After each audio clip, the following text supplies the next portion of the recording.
Welcome to the Jazz Flyte Podcast. I'm your host, Darrell Scott, and together we will dive into the lives and careers of the jazz legends who have left a rhythmic imprint on the world.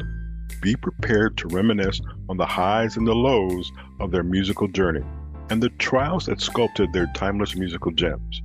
We'll preserve the legacy of these extraordinary maestros and find inspiration in the melodies of their lives. Subscribe now and never miss a beat. Now, let's get to the show.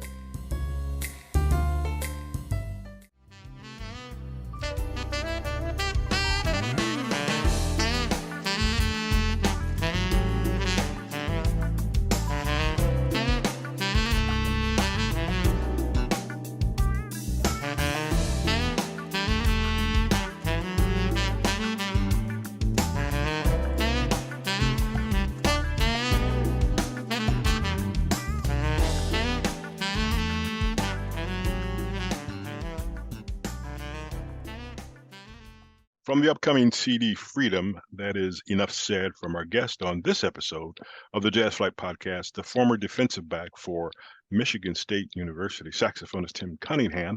Tim, how are you doing today? I'm doing absolutely great. Wonderful. So I guess my first question is, since I already mentioned that you played at Michigan State, and when I say played, you started. You're a player. How do we get from football to the saxophone? Oh, that's a good question. I started playing football when I was in fourth grade, and it was flag. And I actually only played four games. I quit because you couldn't tackle anybody. I used to run up and hit, and guys would fall down, and then you get a flag. I mean, that was a penalty. You just couldn't make that much contact. So it got a little frustrating for me. So I waited about 3 more years. I played a little bit of baseball, got into playing Little League in 7th grade. One of my coach was a former Michigan State player, John Lewis, played in the 50s, and played for him 7th, 8th grade, continued on playing in 9th grade. But backing up before that, let me go back to 6th grade. 6th grade is where I started playing drums. My brother was a drummer in high school. And so I figured I would, kind of mock what he was doing. And I was pretty decent at it. It wasn't great. We had a test one day, lines and spacings, reading music. Because, we had 15 drummers. Everybody's back there because nobody wants to read lines and spaces. Right. But he said, hey, you guys are going to be playing xylophone and all that kind of stuff. So you're going to have to learn how to read. So I flunked the test really badly. We had a test. And I flunked it really badly. So I said, hey, Mr. Island, why don't you just give me a saxophone or something? And that was 7th grade. Mm-hmm. And within a couple of weeks, I was actually, getting stuff out on the horn. I was playing, I'll never forget, Sanford and Son. That was one of the first things that and the Waltons. Those were the first 2 songs I remember learning. And so football kind of took a back seat to a certain extent because I was bringing it home every day. I loved playing it. I was playing football, like I said, 7th grade, 8th grade, 9th grade. And then I got to high school. So junior high for us in Lansing, Michigan back in the 70s was 7, 8, and 9. Right. High school was 10, 11, 12. So I got done playing in 9th grade. I was absolutely done playing football. I hated 2-a-days. Got to my sophomore year in high school, I wanted to be a basketball player. Magic Johnson went to my high school. Right. So okay. that was big for me. So, but I love the saxophone. I kept it. We had a jazz band in high school, which other schools didn't have. And my director, he was a clarinet player and a saxophone player, and he played with Al Green and some other people on the road. And he started introducing me to people like Sanborn and Grover Washington Jr. But and that was still the forefront, in my mind, as being a musician. And football was totally taking a back seat, especially when I got to high school. I was like, no, I'm done. I'm not going. I didn't even go out for the team. So my good friend of mine, his great aunt and a second cousin of mine were were married. So he said, "Hey man, we need some people to come out. We don't have enough people." I'm like, oh, man, I do not want to. So I went out and I was a starting quarterback on JV. Never played quarterback before, and we were just running the option. Wasn't anything difficult. So after the first game, our varsity, we played the same team. We played Jackson, Lumen Christi. Varsity got beat up. We lost, and the safety got beat pretty bad. So I was playing safety and quarterback on JV. So they brought me up second game to play football, safety. First half of the game, we're playing against Jackson Parkside. And we're losing 25-0. This is a school where Tony Dungy went to, Jackson, Michigan. And we're down 25-0. So it's two running backs get hurt. I had played running back in the past. Halftime, they're like, "Hey, you're going in at running back." I'm like, "I'm a quarterback on JV. What the heck?" He said, "Hey, everybody goes. The fullback goes. Right. Everything because you're the quarterback." I said, "Hey, you're right." So I got in, scored 3 touchdowns in the second half, and then things just started going from there. I mean, the two guys quit. The running backs quit the team. I had like 124 yards the next game. Then I started getting letters in my sophomore year. First letter came from a Ivy League school.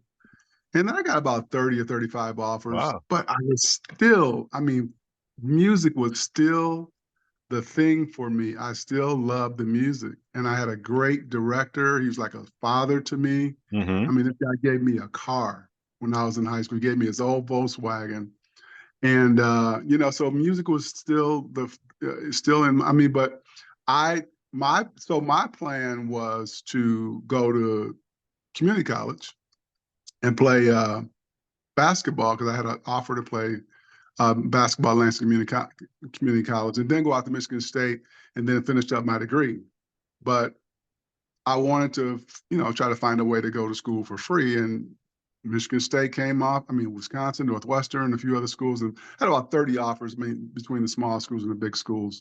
And so it was like, oh, Michigan State's right in your backyard. You can. And, the funny thing is I met Carl Banks. Oh, okay. On a recruiting trip in February 1980. So we're both being recruited by Wisconsin. And we were in the same room. And he's like, "Hey, man, I think I'm going to Michigan State." I said the same thing. So we ended up being freshman roommates. So, it was like a God thing, man. I was like, I didn't have any control over it. Right. Like, here I am, a kid who didn't want to play high school football, and I'm getting offers from Power 5 schools. Man. So I was like, hey, that was just God saying, "Hey, look, this is your free ride to get an education." So that's how it all kind of came together. But and I ended up I was in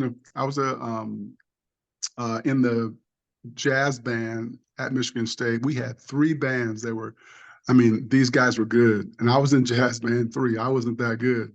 And we had a 16-year-old kid, I'll never forget it, in the jazz band 1. His name was Brad something, but he was phenomenal. He was taking lessons from the trumpet teacher at Michigan, and he was incredible. So I ended up because I became a starter my freshman year. And as a matter of fact, the Ohio State game my freshman year was the first game I started. Wow. Wow. It was halftime of the Ohio State game. My coach was Tyrone Willingham. Oh. And so he was the guy that recruited me to come to Michigan State, and that's another story. But anyway, he started me halftime of the Ohio State game. I started the last 3 games. I ended up with two interceptions in my freshman year, and then I started every game my sophomore, junior, senior year. After my junior year, that staff got fired, and Nick Saban was my DB coach my senior year. So football was good for me. In the fact that I got a chance. We had 99 guys on scholarship. Right. So a lot of guys never saw the field, and it was good for me. But I ended up, after my junior year, I dropped music and went to telecommunications, TV, and radio. So kind of like doing what you're doing. I loved, working behind the cameras and all that kind of stuff. And then when the computer came out, I was like, oh my God, this is this is incredible. I can record at home. Right, I can right. email my tracks back and forth. So I'm sorry being so lengthy, but That's that's okay. kind of how things came together.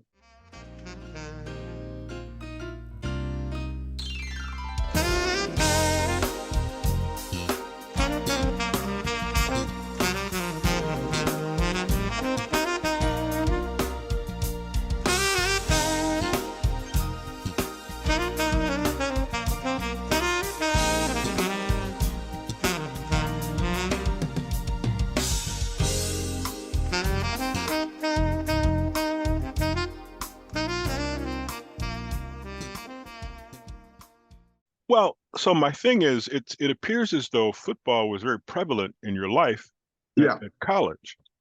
Now, to yeah. make that switch to go to the saxophone, was it right after you graduated? Did you wait a few years and then really dive into the saxophone? What was that transition? So naturally, when I got there as a freshman, I was still way into the saxophone. I mean, very much into it. But football really kind of took over because, like I said, I became a starter. And being a music major, man, you got to take all these 1 credit courses. My one of my advisors was like, "You're going to be 6 years getting out of here with a music degree." I'm like, "Look, Uh, the degree's only worth 5, so right. I got to get out of here in 5." So, but the football did kind of take over. But as a matter of fact, I put my horn down after my sophomore year. Wow. So I wasn't even playing in my junior year. I wasn't even playing my instrument at all. I picked it up, I think, my senior year, and then after I got to the point after the draft, which was 1984 for me. I didn't get drafted, but I got offered a free agent contract with the Dallas Cowboys, and I was behind about 20 credits, 22 credits, Mm-hmm. because I had switched from music to telecommunications. Right. So in order to keep my extra year on the scholarship, even though I was not eligible to play football, I had to decline the offer from the Cowboys, and that's what I did. I said no. And number one, the free agent offer back then was 40 grand. Mm-hmm. So, I mean, granted, it was 40 years ago, but it just wasn't a lot. Didn't seem like a lot of money to me. $1,000 signing bonus. I tell you though, I never really thought about me making extra money during the camp, because those guys were getting paid. Every week you're in camp, you're getting Right. paid. Right. And I've never really thought about that. I'm like, my only thought was, hey, I got to get my degree. Mm-hmm. I was sitting at that table, and I'll never forget, Aubrey Radcliffe was one of my advisors in junior high school. He said, "Hey, Mr. Cunningham," I said, "I don't care what you do at Michigan State, whatever you do, get that degree." And I could see his face, and I was sitting at that table. I'll never forget it. Never forget that.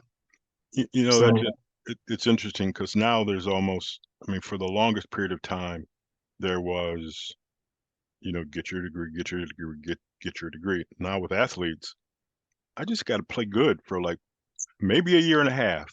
I think yep. and don't get me wrong, I'm not picking on anything, but the wide receivers at Ohio State's been loaded with wide receivers for years.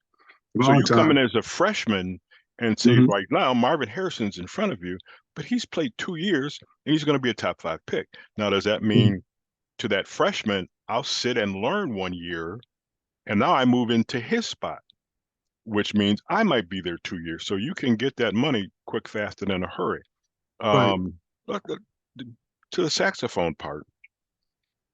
So what was your first experience professionally playing the sax? Let me back up a second. Who are your influences from the saxophone standpoint? So for me, the biggest influence, I mean, I learned all about Coltrane, Parker, and all that kind of Mm-hmm. stuff. But I quickly decided that that's not the style of music that I wanted to play. It was Right. good to practice, and a lot of the stuff they did was great for dexterity, so on and so forth. But really getting a good feel of what I really wanted to do, it was R&B for me. I Yeah. mean, it was just so Grover Washington was really at the time for me the only guy that I felt was playing something even remotely close to what I wanted to do. Mr. Magic was huge for me. Yes. That song was on R&B radio and made a huge impact on people. And to this day, I still play that song. And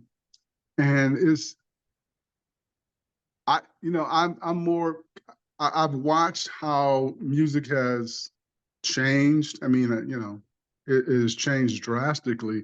And I had a record deal with Atlantic back in 94, excuse me. Album came out in 96. But right after that, everything started to die on the smooth jazz thing. Right. Stations were shutting down, labels were shutting down. Atlantic shut the label down. I was over there with Gerald Albright and a couple of other guys. And things changed so much, man. So, but my focus had always kind of been, in more of an R&B style. Although Euless Cathy, he was executive director on my album. He led me to Brian Culbertson. So Brian actually did a couple of tracks, and smooth jazz loves Brian Culbertson. Right. Yeah. And he was very young at the time, and we did 2 tracks together. Did a track with Sonny Emery. I had Kevin Whalum sing a lead track and did some background vocals on a couple songs. Bobby Lyle, who helped me get the record deal, he did a track. So it was kind of more. It was a smooth jazz album, but it had some R&B flavor because we did a Peabo Bryson song on the record. I wanted to do that because I really felt I just felt R&B was something that I did best. I'm more of a, let me give you the melody, let me give you the story, playing an R&B song. And I'll give you, I can solo a little bit. I'm not the greatest. I don't claim to be the, some guys got massive chops. Yeah. But I'm not, that's not my concern. My concern is the audience. Right. So I've always been, like I said, more of an R&B guy, and that's where my music is always, and some people say, hey, look, I don't really feel smooth jazz from you. I'm like, well, that's not really who I am.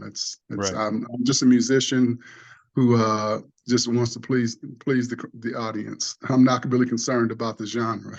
I understand.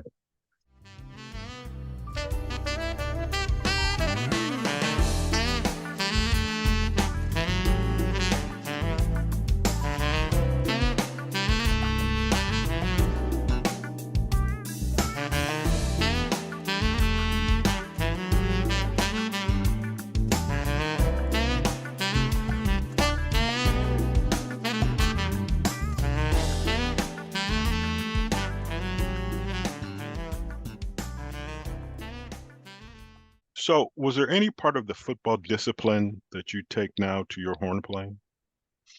Daily, man. It's a daily grind. I don't care who you are. Gerald Albright, some of the greatest players in the world, they practice all the time, man. That's one thing I've learned. And I kind of got that from reading Charlie Parker's book called Bird. And there was a couple areas in there in the book that talked about his practice, and he he's sitting out in the woodshed basically, he's practicing for like 10 hours. Yeah. That's just I'm thinking about, man, is that even possible? I was going to ask you if you did that, because sitting in the woodshed, there's nobody around you, and you're just blowing the horn. And the thing is, are you practicing 100 songs, or is it the same song for 10 hours? This is the part of me that I like to get into with musicians. It's the rehearsal thing, it's the practice thing. Because I would think if there was somebody around you, they would be a distraction. Yeah, you need to concentrate and do this and do that. And I'm sure you hear the bad note before we do. So then let's go back and do that over again. Absolutely. That I don't know how you guys do that. Yeah.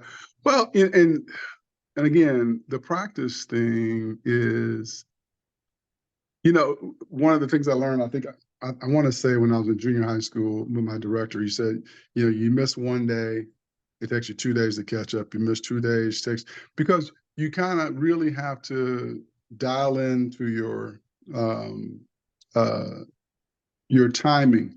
You have a certain. I mean, if you practice with a metronome, you can just really dial into, because when you listen to like an average player, beginning player, professional player, the beginning player the timing is going to be not so great. The intermediate player is going to be a little bit better. And then when you hear a real professional, everything's just going to be so tight, and that's all about practice. And I'm sorry, you were talking about the notes, how you, well, I'm sorry, what was your question? The question was more the discipline from football to playing a saxophone. And we were talking about, being out in the woodshed practicing for 10 hours. Yeah, but I mean, obviously those were extreme situations. And he was, I think at that point he was learning. He was still developing that whole bebop thing. Mm-hmm. So him and Dizzy were developing the whole bebop genre. But I think even after that, when he got, I mean, understand, Charlie was, God, I think he said he was a virtuoso when he was like 16 or 17 years old. I mean, there's nothing else he could learn about the horn. And but even after that, it was like 2 hours, 3 hours a day practicing. And I get an hour in, maybe an hour and a half. But I'll never forget back in the 80s at one point in my career, because I didn't really like practicing that much. I'd much rather get with a group of guys and just have if I could sit around with a bunch of guys and play, it would be so much more fun. But I'll never forget, I said, I got to get serious about this, and if I want to get good enough to be a recording artist, you got to take it to another level, and you got to practice. And Will Downing told me years ago, he said, man, whatever you do, practice your craft, practice. And he was so right. And so I took a year and a half, I think, and I literally was on my horn every day. It was like, that was my main focus. I wasn't letting anybody, interfere with that. And I think I might have missed 2 days the whole time. And my playing just got so much better. Oh my God, it was amazing to me. I mean, today I practice probably 3 or 4 times a week. Although I would love to play, I play every day. I'm just still busy with it, doing other things and working and dealing with. We were dealing with my dog, which I told you just passed away, because she was on like 3 different medications, and it was a little bit of work to take care of her. So we were dealing with that, and doing shows on the weekend, and I've got 3 kids, so things are just really, really, really, really busy. But I still try to practice on a daily basis, because I tell you, I've been on a couple of gigs where it didn't sound that good to me when I hadn't practiced in like 3 days or whatever. So let me ask you this. What is it you're looking for when you're practicing? Because it's not like, are you recording what you practice and then playing it back and listening to it and then making improvements? Or are you just playing, which leads me to go, how do you know what you're doing is incorrect? I'm looking for perfection in terms of sounding good. Tone is number one for me. And that was not a big thing back in the early days. It was about speed back then. Now for me, it's about tone. I'm not a big speed guy. I can play some fast stuff, but that's, that'll impress people for a few seconds. But they basically want to hear a good sounding instrument, just like a good sounding voice. So I'm looking for, just trying to sound good. But I'm also looking for good dexterity, precision.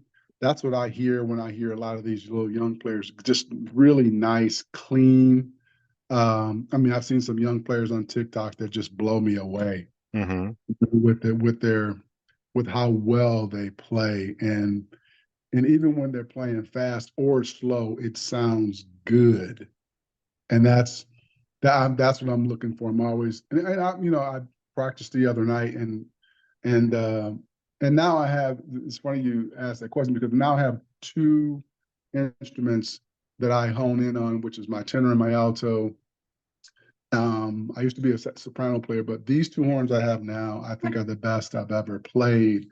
I have a Yamaha tenor that it just sounds so good. I've got the right reed and the right mouthpiece, and it is. And for most players, they'll tell you when you get to a point where you've got the right stuff, the right um, gear, Mm-hmm. which is, there's a zillion mouthpieces, there's a zillion reeds out there. Um, I mean, just trying to find that, um, find where, what's What works the for stuff. you? Yeah, the stuff that works for you, the material that works for you. It's not easy, man. I tried a lot of other mouthpieces and stuff, and it was just wow.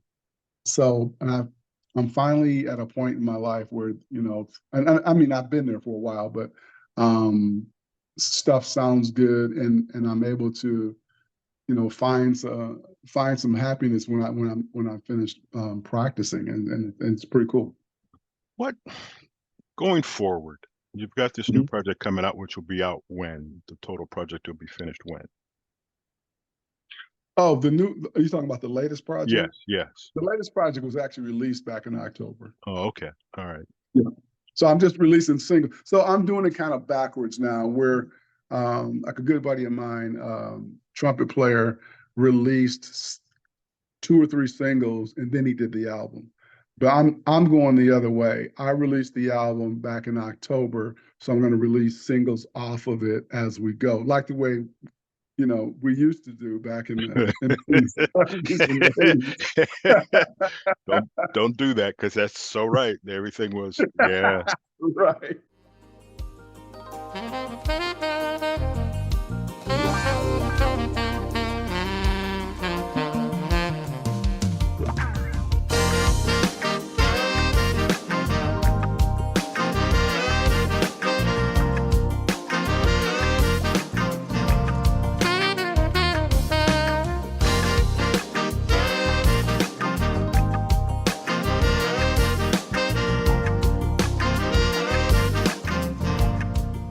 The way music is now, Mm-hmm.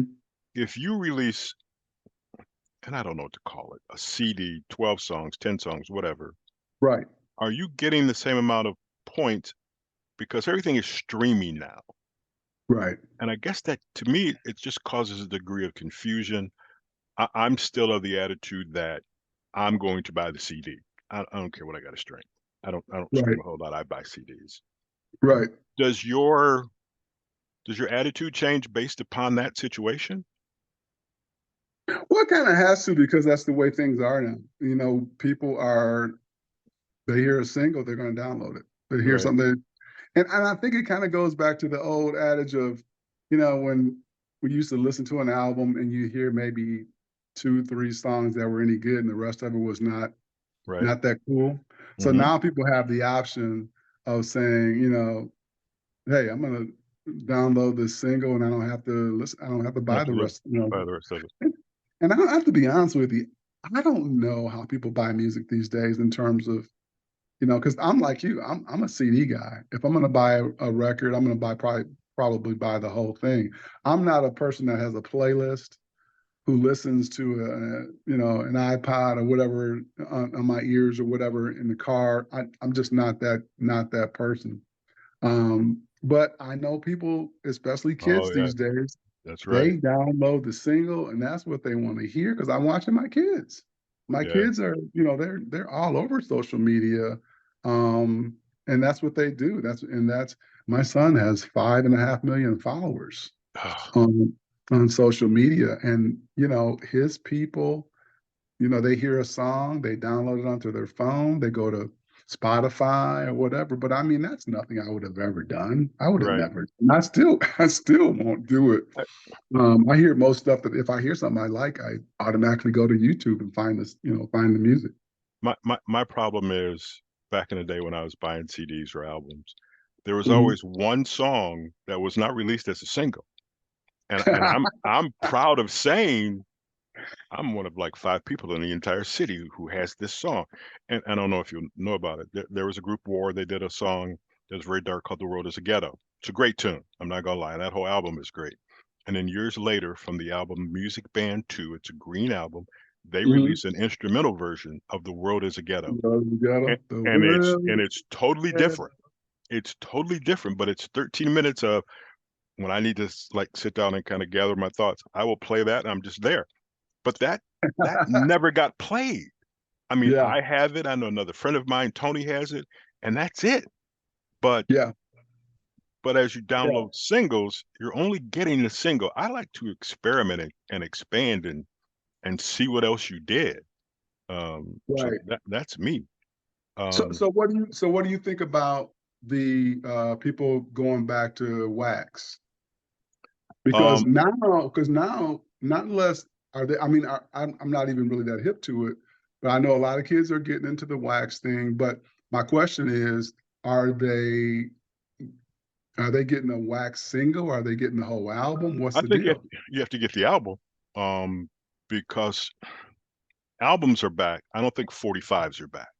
Right, That's the thing. I mean, if I could right. turn my The whole camera around, album. if I could turn my camera around and show you what's in front of me, you're like, Yeah. Darrell, you're a sick man. I don't know if you had Peaches up there, but it was a record store, huge record store. They had little Mhm. cabinets, and I have 4 cabinets in front of me that are all filled. And for the most Wow. part, that stuff is 75% of it is jazz, and the other 25% is the R&B stuff. And the R&B stuff is like, I have a mint copy of the Parliament Funkadelic Maggot Brain. I don't even take Okay. it out anymore. I have an elite, immaculate copy of Miles Davis, Kind of Blue. I, I Hmm. I have that stuff, and the wife is like, you got to get rid of this stuff and put it somewhere. I don't know if I can, even if I burn it to a CD or something, I don't know if I can do that because having that album, being able to hold that in my hand is so different. Enough about me and my musical taste. That's a show for another day. Couple of things. Um, in reading stuff on you, your resume includes stuff like you've been on TV, you've done some acting. Is there more of this stuff coming? Is that for those just hobbies and you got, I won't say got lucky, but they called you and said, I'm going to do this? It was, I took an acting class in college, and I kind of I liked it. I thought it was kind of cool. And then I'm here in St. Louis, and there is a woman that I don't even remember how I got involved with her, but she's actually more responsible for uh, finding talent for certain things. So, she just kept. She called me for one. I ended up getting this Budweiser commercial, and then she called me for a couple other things. And I would go. I've probably been over there like 10 times, but I've gotten like 3 different things out of it. And so it was kind of cool. So when I was in Chicago, when I was living in Chicago, that was a pure accident. I was playing at a club. Somebody walked in and said, "Hey, they need they're doing a scene, in a TV show. It was The Untouchables, Mm-hmm. the TV version. It was like 2 seasons." And they're doing a bar scene, and they need some musicians in the background. So she said, "Hey, you'd be great." So I signed up, and you had to join the union. So I had to join the Right. union. So that, and it just being in the right place at the right time. And again, here in St. Louis, just like, again, being in the right place, right time. And then I got the movie part, um, which was through the same company, and they shot that here in St. Louis. I was able to, you know. And I got a friend of mine, he's an actor. His name is Randy J. Goodwin, and he's from Omaha, Nebraska. And he's been working on some stuff. I met him on the Bertice Berry show way back in 92 when I was living in Chicago. And he was actually Bertice's hairdresser, but he was also an actor. So Randy left Chicago and went to LA and had has had a lot of success. So I've been kind of following him around. Matter of fact, we were talking back and forth yesterday. Of course, they got the strike going. So he's been working on trying to get Nebraska people to come to Nebraska to film. They have a film festival there now, but he's been trying to get money from the state to be able to produce stuff in Nebraska. So he just got some funding here not too long ago. And but I mean, he was on Girlfriends. You know, he's done a lot of stuff. He's done a lot, and so he kind of keeps me keeps my fire lit for acting, because I'm gonna when he gets his thing going, he says, "Hey, I'm gonna bring you in." So I hope to get a chance to continue doing that. And my son, who has like I said, had a 5.5 million followers on TikTok, that's one of his things he wants to do. So hopefully we'll get a chance to get him involved some way, somehow. And then he can take your dad. I like that idea. Right. That's a great thing that kids can do. Yeah. You have this current project that was released in October, but what else is left for you to do? What do you want to do? Man, at this point in my life, I'm still working my day job, but I never want to retire from doing anything. I would ultimately like to be out just about every weekend playing somewhere and performing, and just relaxing at home during the week with my family. That would be the ultimate thing for me, which is why I continue with the music. And when we were talking earlier about why I disappeared for so long, because I hadn't had an album out probably like 10 years. My job was just way too busy for me. My kids were, God, maybe 5, 6, 7, 5, 7, and 9. When I produced the last album, and it was just a grind with the job and trying to get off of here, dealing with family, and then trying to record and practice. It was just way too much. And then year after year, people are like, "When is the next album coming out?" I'm like, "Oh, it'll be out next year. It'll be out next year." Right. And all of a sudden, 8 years had gone by. Right. And I did a live album, which was, very easy to do because we just, recorded a session on a gig. And so that helped me keep some stuff out there. But man, just doing an album with all original music, and then the other thing was trying to find some money to do the album and that kind of thing. And so fortunately for me, technology now allows us to not even have to go to a studio. So my keyboard player, who has been with me for about 6 years, he had written some songs but never really put anything out, and he didn't have a great computer or interface or anything. So I bought him everything he needed to record, and we did about 7 of the songs together. So he would just email me the track. I got my own little studio downstairs, and I record my track here.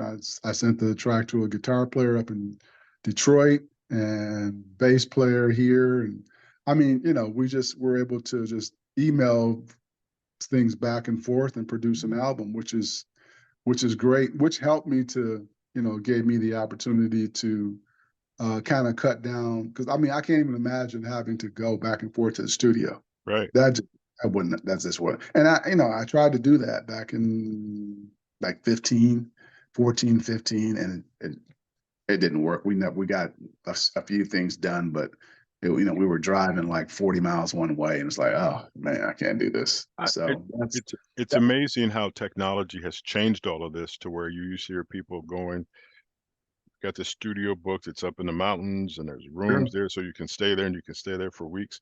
Now you're like, I'm going to go down the basement. He's in his basement. He's in the extra office. And all of a sudden this Grammy winning tune comes out. I think that's amazing. But I will be selfish with this comment. You got to come up to Northeast Ohio. I've watched a lot of your stuff on YouTube and everything. And I really think it would be advantageous to the folks who are listening, who are watching, to experience your playing in a public setting. I think that would be really good, because I would love to come there. Absolutely love to come there. And that's an area of the country I've never. I mean, several areas I've never played, but definitely an area I would love to be. I mean, I played Toledo a couple times. Yeah. There over the last 3 years, we did a festival there that was sponsored by a credit union there. But and I played the Cincinnati Jazz Fest way back in '94 and '99. We were on that show 5 years in a row, but never got up to in the Cleveland area. We'll have to see what we can do and get that set up. You might have to send me something so I can give it to somebody to listen to. Absolutely. Not that I have any pull, but I can at least suggest. Tim Cunningham, it's been an absolute pleasure. I greatly appreciate the time.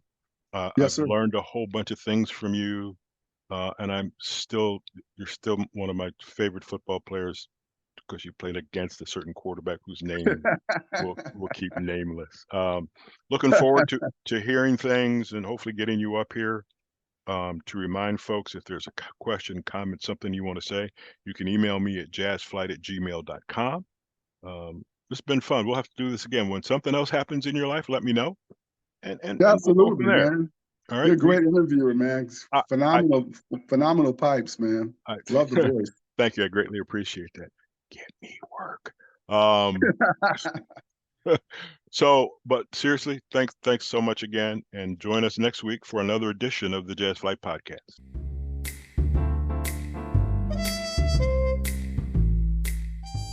Thank you for tuning in to the Jazz Flyte Podcast. I hope you enjoy these stories and soulful melodies that grew through the doors of time. If you want to stay connected with the latest updates and episodes, don't forget to subscribe to my channel and hit the notification bell. Until next time, I'm Darrell Scott.